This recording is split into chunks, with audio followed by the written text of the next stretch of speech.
Do you want to see Messenger stories?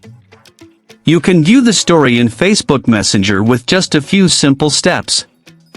Before we begin, please like this video and subscribe to our channel. I've also included some helpful tools and apps in the description, so be sure to check them out. To view stories on Facebook Messenger, first, open the Messenger app on your mobile device.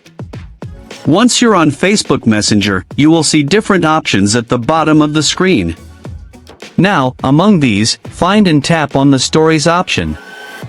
A new screen will appear. Here you will see your stories at the top and the stories posted by your friends on Messenger below that. Browse through the stories and tap on the story of the person whose story you want to view. The story will open and play automatically. You can tap the right side of the screen to go to the next slide or tap the left side to go back. Now you can continue viewing other stories the same way.